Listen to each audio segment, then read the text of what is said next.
Feminism is what we say it is. And we say that feminism is the problem. Putting the conversation where it needs to be, this is the Vanguard Report.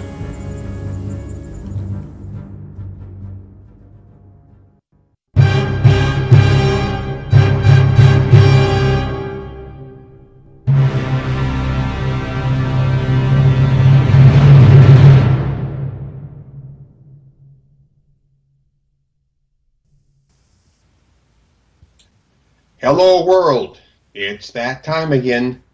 Welcome to episode number 15 of the Vanguard Report, your weekly radio internet show, or internet radio show, where we talk about nothing but feminism and nothing but what is at the vanguard of that issue. Hence our name, the Vanguard Report.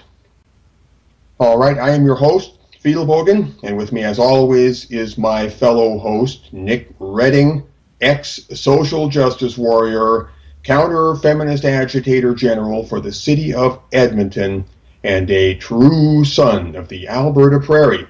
Nick, tell the people where it's at. Where it's at is Edmonton, Alberta, on September 23rd. If anybody is unaware, as we've expressed in Karen Strawn's most recent video, we are going to be attending the Walk a Mile in Her Shoes event in Sir Winston Churchill Square on September 23rd between 11 a.m. and 1 p.m. And whatever it is that we're doing there can't really be talked about, but I would appreciate as many people coming down and filming the entirety of the event and submitting their footage to us afterwards. You can submit it to us to mensrightsedmonton@gmail.com, or mensrightsedmonton@gmail.com, or you can use the contact us function through our website www.mensrightsedmonton.com. Thank you very much. Thank you, Nick. Thank you very much, everybody. I'm sure you'll give Nick your full support, Nick and all the folks up at mensrightsedmonton.com. I know what the plan is for the Walk a Mile parade, but my lips are sealed. Anyway. Sorry. And one more thing before I go. Can everybody please make as much hullabaloo about our presence as possible? Hullabaloo. That's a good word. And encourage others to make as much hullabaloo as possible. That's a really big element, ladies and gentlemen. Thank you. I'm gone for good. Gone for good. All right. Yes, Nick is right. Hullabaloo is the most common element in the universe, I think, next to hydrogen. It is a very important element. All right. Episode 15 is the episode that went south. I'll tell you why. The script for this episode fell into the black hole of file corruption, something about input-output error. Anyway, all the work I did on that script, poof, it's gone. Well, actually, parts of it were backed up, and next week I will reconstruct the intended episode 15 and make it into episode 16. I will reconstruct it. But for this week, we had to come up with something real quick, like on the fly, and I wasn't about to write a whole script in less than 90 minutes. So I thought I'd just read something to you. And what I'm going to do today is read to you what you've always heard about, this famous Poison Manifesto that we talk about and that we have available on the web for you to read and download. Today I'm going to read the doggone thing right out loud in my own voice, or at least as much of it as I can cram into the 1 hour of this program. And so, with no further ado, let's get started with the Poison Manifesto. A couple of preliminary words here. The Poison Manifesto, that is the unofficial name for this. It is officially titled Feminism Poisons Women, a Political Statement. But that's quite a mouthful, so we've taken to calling it the Poison Manifesto, which is a lot easier, and it has a ring to it. Anyway, here we go with the reading of the Poison Manifesto, or as much as I can get in the next hour. Feminism Poisons Women, a Political Statement. The present statement carries a harshly provocative title. That is deliberate because the title is a hook. Our main purpose is to excite the reader's anger or curiosity and inspire further investigation. Our secondary purpose is to leave an indelible mark on the reader's memory, whether the reader agrees with us or not. So, what is feminism? How does it poison women, and what should we do about this? Our statement will involve these and related questions. Feminism is many things, but for now it will suffice to know that feminism is antagonistic toward men and all things male. We gain this knowledge both by long study of objective reality and by reasoning from an irrefutable premise that feminism is the project to increase the power of women. That's what it is. This leads us to wonder precisely how far the feminist project proposes to increase that power, and we are forced to conclude that the project has no clearly stated upper limit. The problem assumes a particular urgency when we consider that the growth of female power would hit a wall if it did not, at some point, begin to meld itself with state power. Hence, the feminist project could not but infiltrate the machinery of state, and if pushed far enough, could issue only in a totalitarian level of government control, ostensibly for the benefit of women. In light of all this, we must ask if the feminist project means to increase the power of women infinitely. For want of any credible feminist statement to the contrary, we must reckon that it does, and make all further reckonings accordingly. To increase the power of women infinitely, by whatever means, would certainly make female power clash with male power. Here, women would confront a choice: to either rein in their own power or to go on increasing it by overriding male power. To choose the former would terminate the feminist project. To choose the latter would advance the project, but only with a steady erosion of male autonomy. Again, as suggested, this would logically entail the growth of an anti-male state. Such a posture of affairs would issue only in a subjugation of men, and to acquiesce in such a thing would comport only with antagonism toward men. So we conclude that the feminist project in its unfettered form amounts to a campaign of anti-male aggression, and would add that such a campaign is tantamount to war. We further conclude that such a war is bound to inflict collateral damage on humanity at large. In acknowledging that such collateral damage is bound to happen, we affirm that men and women share a social ecology where damage to any part of the system has systemic consequences. Thus, in declaring that feminism poisons women, we are recognizing the systemic implications of a feminist war which poisons men. It matters little where the poison is introduced. It just so happens that feminism, which initiates an attack against men, sets the process in motion by poisoning men first, by subjugating them, by denigrating them, by compromising their human rights, by bending them contrary to nature. From this, the collateral effect ripples through the social ecology and taints the lives of men and women alike. The web of male and female existence is too interwoven to confine the damage to men. You cannot poison merely half of a well. In the long run, to poison men can only poison women also. Therefore, since our study of objective reality leaves no doubt that feminism indeed poisons men, we may safely conclude that feminism poisons women.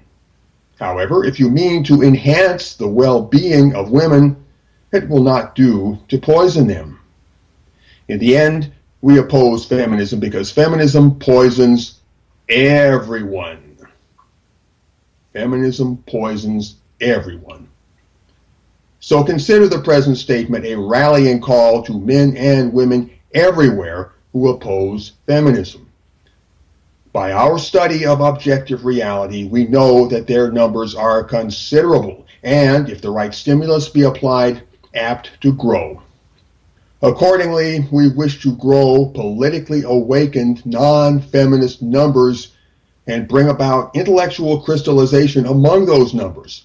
Most of all, we wish to create a public square effect, to break the silence so that everybody not only knows what's up, but knows that everybody else knows. We want each and all to realize that they are not alone and to catch a glint of that realization in the eyes of others. The foremost obstacle to our proposed work is the myth of feminism. And by that, we mean the orthodox narrative which the feminists themselves have fed to the world and which the world has swallowed hook, line, and sinker. We mean the sanctioned interpretation of reality, which wraps around the word feminism itself so that no other sense or meaning can be admitted. Hardly a conversation anywhere does not lie beneath the shadow of feminism's narrative, and hardly a thought can take flight independently of that narrative. Such is the power of the feminist myth. It forms the beginning and end of all public discourse and swallows our lives into an intellectual gravity well. As a controlling paradigm of the present age, the myth of feminism spreads its power over most of the earth. Opposed to the myth of feminism stands the reality of feminism, the part which it is not polite to talk about. It is this reality that we labor to unmask in peeling away the myth layer by layer. Our impolite counter-feminist project is to subvert the orthodox meaning of the word feminism itself. But that is only the beginning. Our project goes further in that we aim to take back control of the language and along with it the public discourse altogether. The myth of feminism is one with the system of feminist lying. Nearly all of feminism is predicated on a structure of lies and half-lies that prop each other up, and the reach of this system is not easily overstated. A slow indoctrination of the public mind has occurred in the last half-century. One dubious proposition after another has passed unchallenged, hardening into commonly accepted dogma, and forming the intellectual substrate not only for progressively greater distortions, but for institutional changes predicated upon such distortions. Furthermore, the changes and distortions have crept into our lives and cemented themselves many layers deep. Hence, the original violation of truth is buried deeper than most people would care to search, even if they knew where to start digging. Our approach is post-argumental, meaning that the time for argument is past.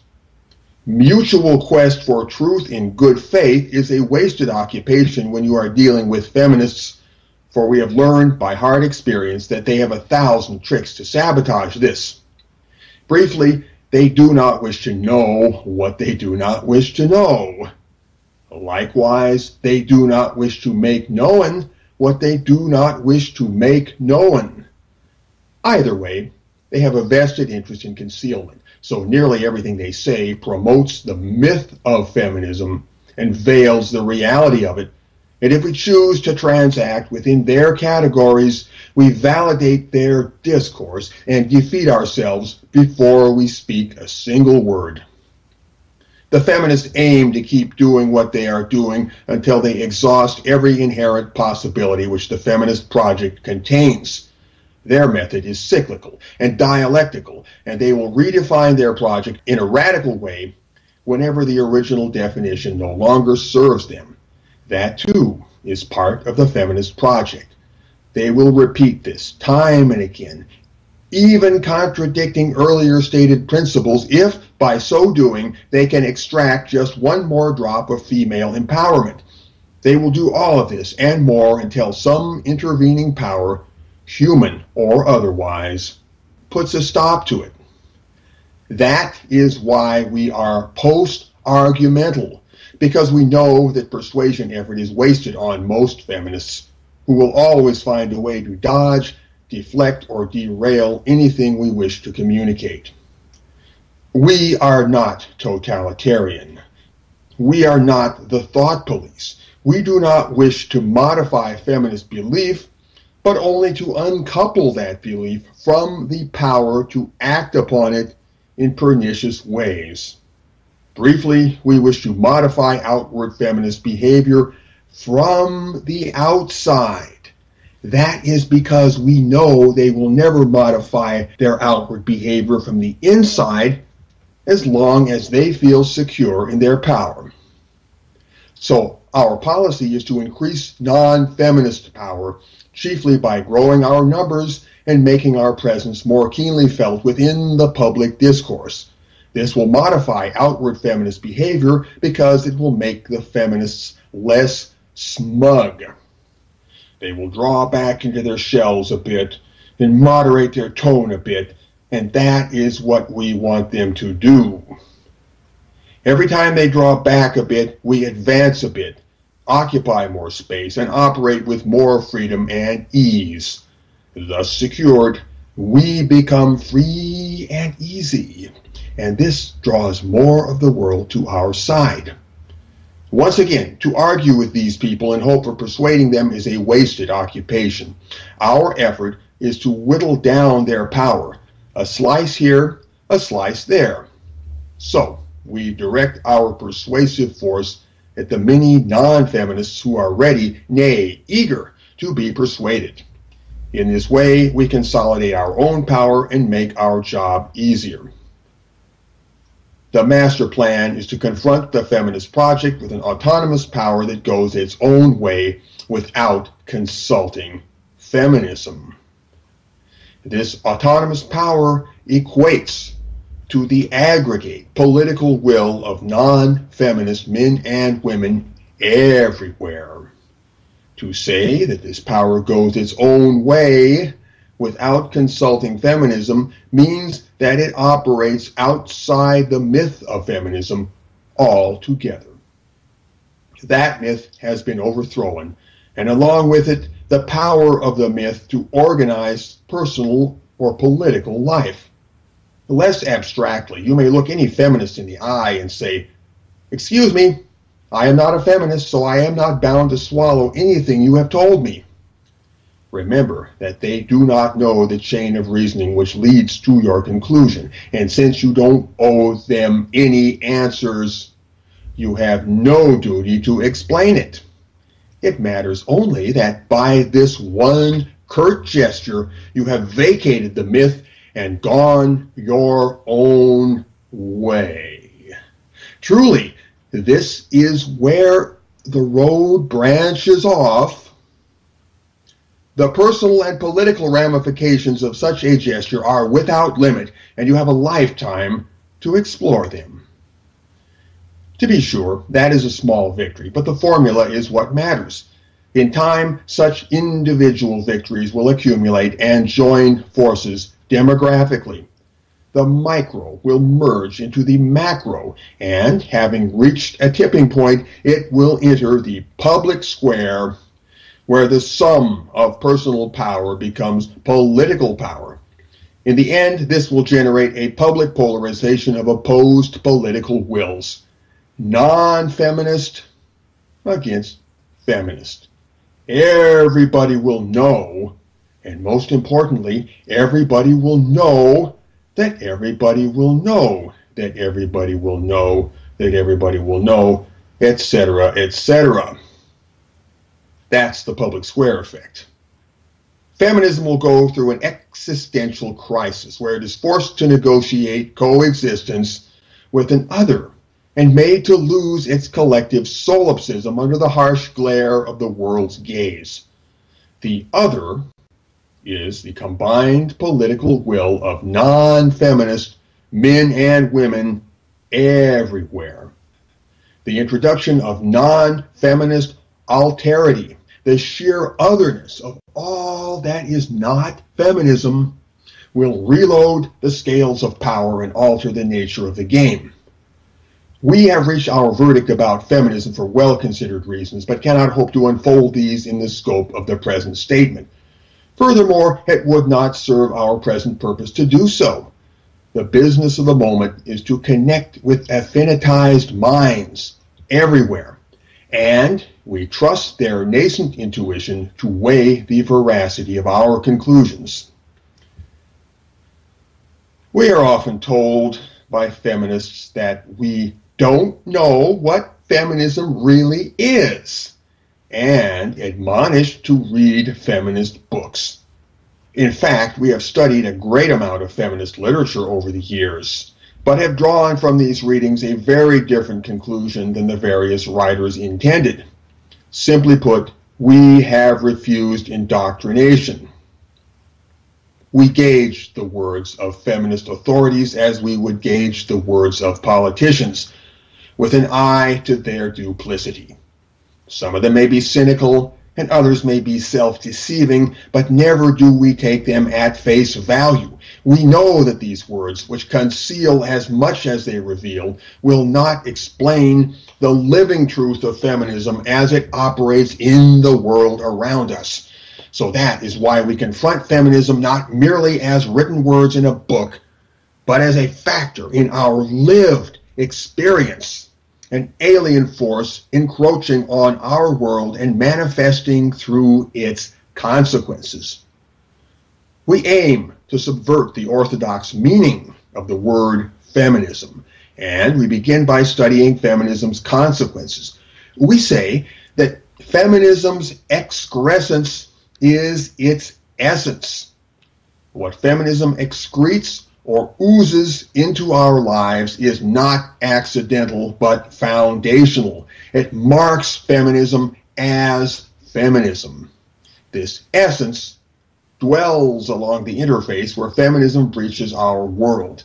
It does not dwell within the explanation that any self-declared feminist prepares for public consumption, nor does it dwell within the private ideology of such a person. So if you want to know what feminism really is, you must look at the world around you. As non-feminist men and women, we reject the myth of feminism. We know that the feminist project is to increase female power with no stated limit. And this same knowledge is our key to the reality of feminism. Make no mistake, we know with precision and clarity what feminism really is. All feminist words or actions, even the ostensibly laudable ones, serve to increase female power in one form or another, or to conceal some illicit motive.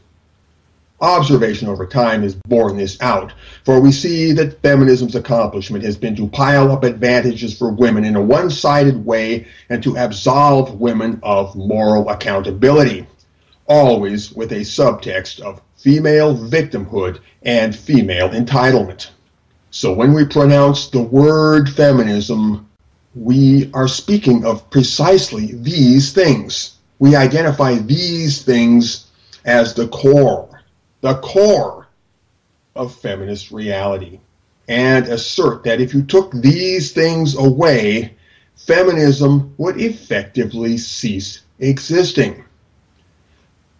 The myth of feminism, which governs the orthodox meaning of the term, dwells continually on the theme of so-called equality. And this theme operates as a sub-myth with a hugely powerful halo effect. One has only to intone the word equality to invoke the power of a fetish. Yet the word amounts to little but a conversational windsock. The concept behind the word, however, amounts to a mental rainbow, meaning a pretty thing that exists in the mind. Like an optical rainbow, it shimmers on the horizon and invites pursuit, but stays forever out of reach. In real life, the word equality is feminist double talk, which, if translated into plain speech, means as much power for women as we can grab. That's what they're talking about when they talk about equality. Here again, we see the principle confirmed that feminism is the project to increase the power of women. We must understand that the project would grind to a halt if it were constrained by clear rules and fixed goals. Simply put, feminism is a mutating virus, and that is why so many versions of it operate simultaneously. Feminism's drive for power cannot be sustained without endlessly switching the rules and pushing the goalposts further and further down the field. And the chimerical notion of equality serves this strategy to perfection. It is this, the reality of feminism and not the myth, which holds our interest. In the end, feminism is precisely what we as non-feminist men and women declare it to be. We can't help wondering why mere self-description as a, quote, feminist bestows any special authority to define feminism. Feminism's inconsistency, fuzzy boundaries, and failure to self-police makes the definition of it a universal concern and an open shop. You are as much entitled to call feminism a destructive force sweeping through my world, while unindoctrinated into feminism, as to say the same about a tornado, while uninstructed in meteorology. No, you don't need a weatherman to know which way the wind blows. As non-feminist men and women, we know perfectly well how the wind of feminism blows in our world. And when we speak of this, we speak the truth. Here, we may anticipate the bleating lament, but that's not really feminism. To which we can only reply, oh, yes, it is. We know best of all where the shoe pinches our foot. And that is how we know what feminism really is. And we may anticipate the related lament, what's that got to do with feminism? To which we can only reply, feminist, you will make this clear to yourself in the fullness of time. We do not speak untruthfully about feminism. Rather, we speak the complete truth about it, minus feminist approval. Feminism's greatest lie is a lie by omission. It does not tell the complete truth about itself, not even to itself. As politically activated non-feminists, we mean to remedy their omission. That they will hate what we are doing shall not deter us. We know that in the end, the only way to stop the feminists from playing games with the word feminism is to claim that word and control the meaning on our own account. Let me say that again. The only way to stop the feminists from playing games with the word feminism is to claim that word and control the meaning on our own account. Hence, we declare the definition of feminism to be fair game for non-feminist men and women. The feminists will check their privilege and resign themselves to this. Feminism is an earthly power whose legitimacy we are entitled to question, and if we find it detrimental, we are entitled to seek remedy. That said, we do seek, by both direct and indirect methods, to undo feminism as a normative cultural mythology. One more time. We seek by both direct and indirect methods to undo feminism as a normative cultural mythology. The real question is not whether all feminists are a certain way, but whether all feminism is a certain way. That is a subtle distinction, but critically important, because feminism's prevailing tendency takes a form which can be broadly mapped and modeled. That said, we do not hesitate to paint all of feminism with a broad brush and to characterize it as, at best, an advocacy movement for the sole benefit of women, and at worst, a hate movement driven by disaffection toward the male sex. One more time, feminism is, at best, an advocacy movement for the sole benefit of women. And at worst, feminism is a hate movement driven by disaffection toward the male sex. We understand feminism as an endlessly growing social organism, distributed across the culture and across all points on the political spectrum. This organism draws its lifeblood from many corners, and it is difficult to distinguish feminism proper from everything which upholds it or sustains it. And that is, we cannot always pinpoint where feminism ends and the rest of the world begins. It's tricky. However, if we bear in mind that feminism is fed by a cultural supply chain, then we will understand that this chain may be interrupted to good effect when we apply the necessary actions to the necessary links. In this pragmatic manner, feminism may finally be isolated as a target of operations.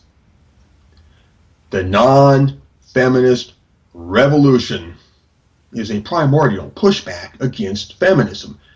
It is a force of nature which cannot be suppressed. However, the exact form this revolution eventually takes will be either chaotically reactive or politically conscious. That is up to us. One can hope that it will be politically conscious, for this will minimize unpleasant developments and efficiently pave the road to a post-feminist future. We're not there yet. We're in the feminist present, and the post-feminist future is what we're aiming for. So that is why we have conceived the counter-feminist project, to make the non-feminist revolution politically conscious. One more time, to make the non-feminist revolution politically conscious. The counter-feminist project is multifaceted, socially distributed, and holistic, for we have concluded that a social organism, such as feminism, must be countered by another social organism that works to block it or neutralize it. Consider the celebrated fable of the 6 blind men and the elephant. Feminism, to be sure, is much like the elephant, a collection of parts that can't be isolated from each other lest we miss knowing what we are dealing with. But we are nothing like those blind men. We may specialize in different parts of the elephant, but our sight is keen, and we know how the beast looks from every direction. So the counter-feminist social organism is distributed exactly as the task requires. Different operators in different sectors will apply the necessary actions, informing each other continually of developments and adjusting the plan as contingencies arise. The prime directive of our voluntary association, ever and always, is to sap the feminist power structure by drilling into points where that structure is weakly shielded. Yes, we sap the feminist power structure by drilling into points where that structure is weakly shielded. The nameless feeling that something is wrong has been growing for many years. We have searched hard for answers. We have studied deeply. We have conversed far into the night. The shape of the problem has yielded gradually to our analysis, and we have released our knowledge by stages to the world. Feminism is the name we give to the problem. We have taken control of that word and what it means because those who formerly controlled it have tried to propagate a myth. Our effort is to thwart this and show the world something different. In the course of our work, we have discovered a pair of social taboos which hold the world in an iron grip, and we have seen that the problem is deeply rooted in these taboos. First, the taboo against naming feminism as a pernicious force in human affairs. Second, the taboo against treating male existence as a thing of inherent value. Counter-feminist action is based on a systematic and escalating violation of these taboos, and networks of groups and individuals will carry out the project in a variety of innovative ways. We should note in passing that the distinction between attacking feminism and helping men is artificial. Both activities violate the two taboos, both weaken the feminist power structure, and both are vital to the advancement of the counter-feminist project. The difference is one of focus or specialization, and you may choose either option as your talent inclines you. Vanguard practitioners have no quarrel with each other's specializations. The counter-feminist project, as simply as we can put it, is a cultural insurgency from all quarters. We would introduce novel elements into the public discourse, and by so doing, guide that discourse in a radically different manner. We aim not to establish universal belief in a set of ideas, but to establish those ideas as an overshadowing landmark in the mental landscape, a Derridian vertical, you might say. You may love it or hate it, but you can't ignore it. It colors your world and changes everything.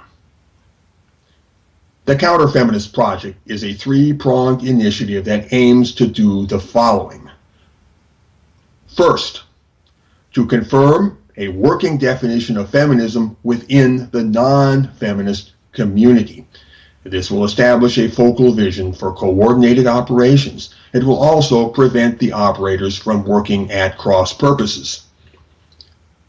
Second, to decenter and disestablish the myth of feminism by building a counter-feminist culture of critique that pervades every corner of society.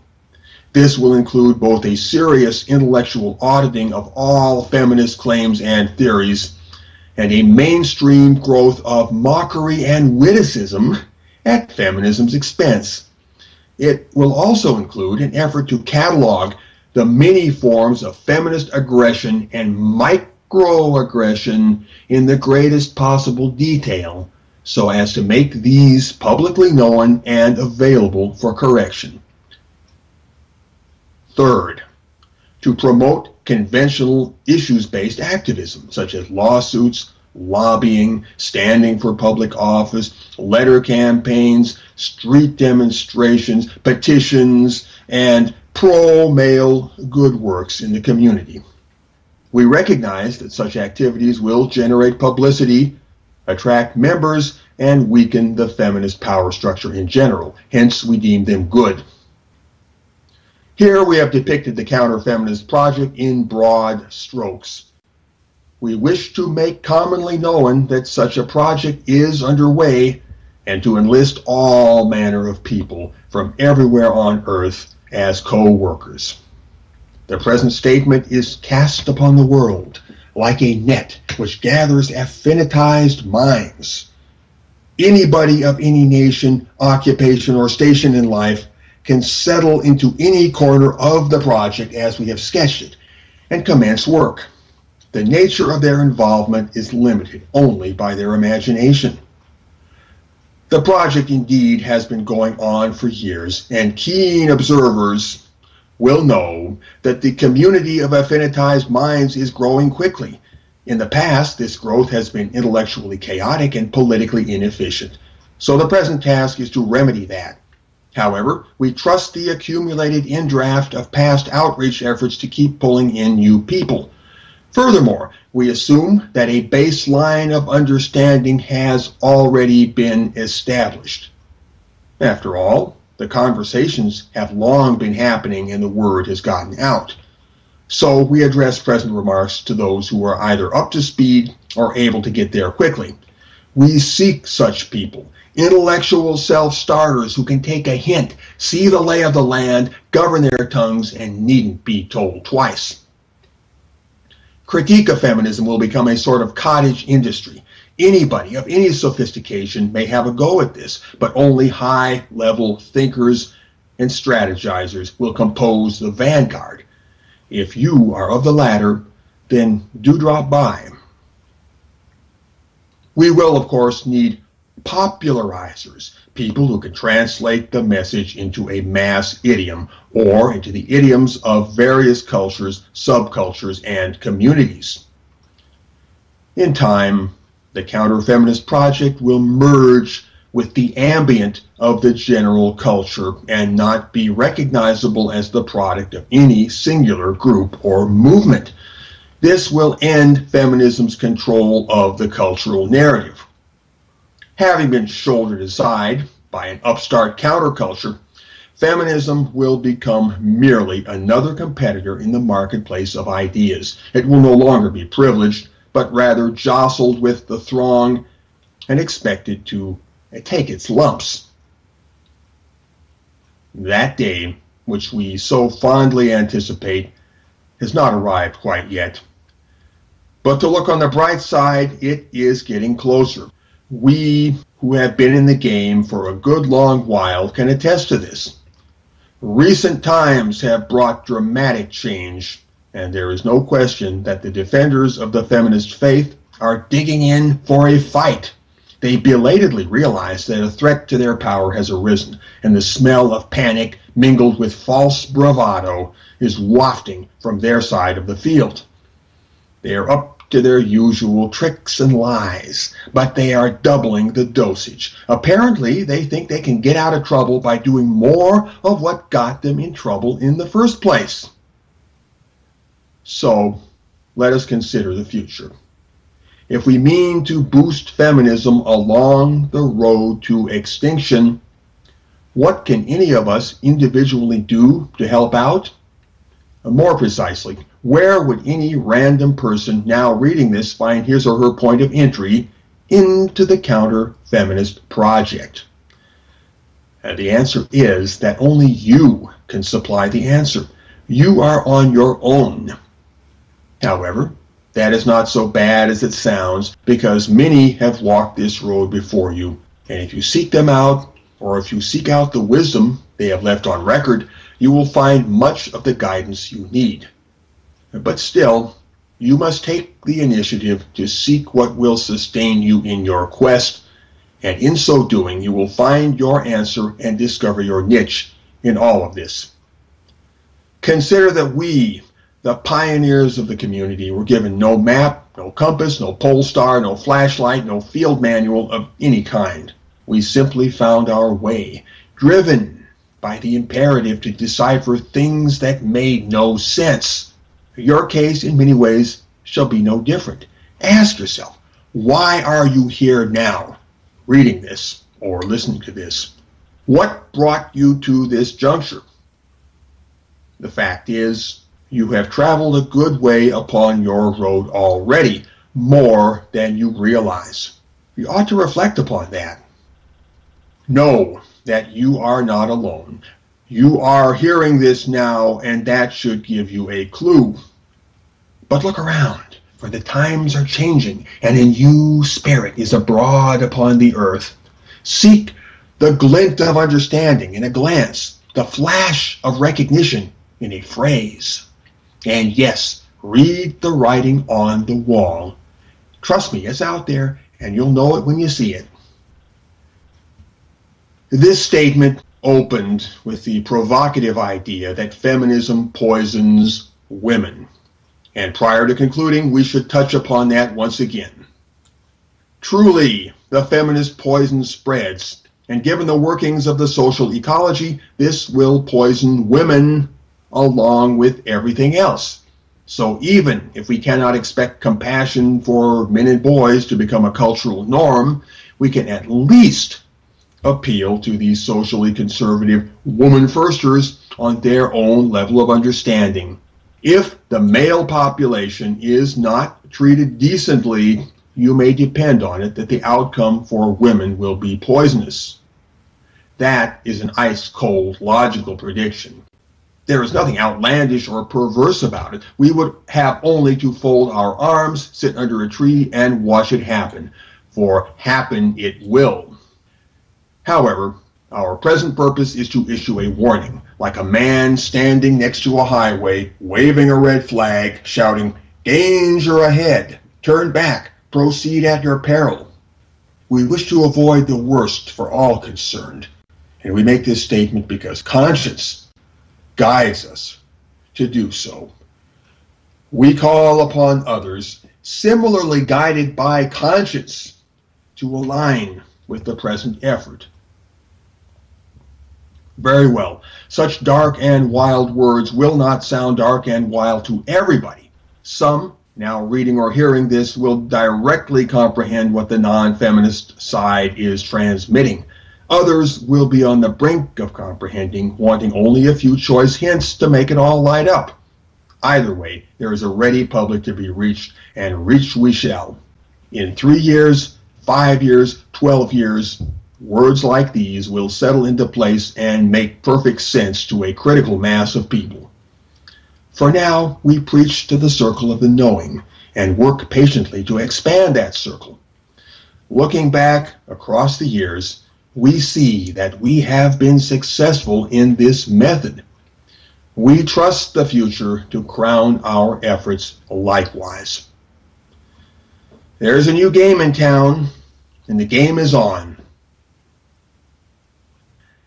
And that concludes the Poison Manifesto. James, how much time do we have before the brick wall of death? Brick wall of death is coming up in 7 minutes. 7 minutes? That sounds like a long time. I'm here. Oh, Nick, how you doing? I wasn't sure if I could squeeze this whole thing into an hour, but it looks like we just got it in there under the wire, didn't we? We did. There's something I want to talk about.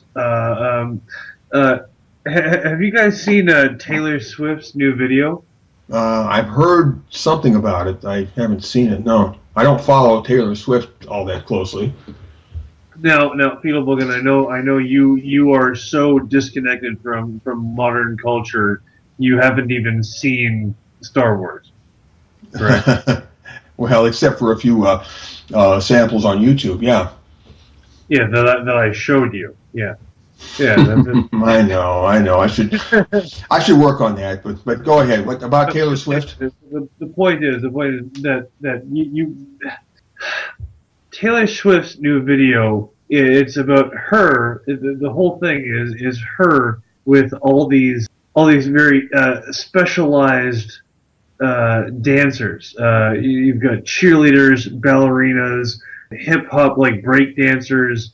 From all over the spectrum, you've got all these people who are they're the experts in their field, and Taylor Swift, who is currently being marketed as the most beautiful woman in pop culture, which, in my opinion, she is. You think so? To me, she just looks like a run-of-the-mill pretty girl. But anyway. Well, in any case, it's likely her personality that makes me feel that, or the personality that she's marketed as having. Because in this video, she shows herself in the presence of experts in their fields, and they are presenting their A game, and she is fucking up in every single context. And Well, that's no good. no, it is. It's great. It's great because that's the thing. Is that the theme of the song is that everyone is going to talk shit about you. Shake it off. That's the name of the video. Is Shake It Off. That's a good philosophy. Yes. And have you ever known a feminist to shake it off? Ever? I can't say as I have. No. I mean, like she's actually. That would violate the whole feminist credo at a very deep level, I think. I think it would. And she's also, again, at the very least, marketed as the most beautiful woman in pop culture right now. James, how much time do we have left? About 3 minutes. Okay, Nick, we got 3 minutes left. In 2 minutes, can you extract what you're trying to extract from all of this? Yes, that Taylor Swift is a direct threat to feminism because she is so fucking gorgeous, as well as so goddamn down to earth, and not like Zooey Deschanel, who she had this personality, wherein she was kind of wacky and all crazy, but that came from a place of being down to earth. That's a routine that got old fast. So you think that in the pop culture theater of action, Taylor Swift is a weaponized force against feminism? I wouldn't say a weaponized force. I would say a more passive force. She is evidence of the whole non-feminist rather than anti-feminist way of being. She's not coming out and attacking feminism. She's just telling people just not being feminist, and by not being feminist, she's a pebble in feminism's shoe. Correct. That's correct. I mean, she's Nick, I think I see what you're saying. I think we have very little time before the wall of death, so we got to wrap it up now. Yeah. Everybody, this episode has been taken up very largely by me reading the Poison Manifesto. That was a long read. But you can see the whole thing at cfproject.blog.com. And I want to remind I got that link on the queue list, James. cfproject.blog.com. You can read it online. You can download the PDF. Nick, you were going to say something? I want to remind everyone to be excellent to each other and party on, dudes. Okay. Those are words to live by. And remember also that feminism is what we say it is. And on that note, I will say farewell until next week, and maybe next week we'll have just a regular episode again. So everybody, take care.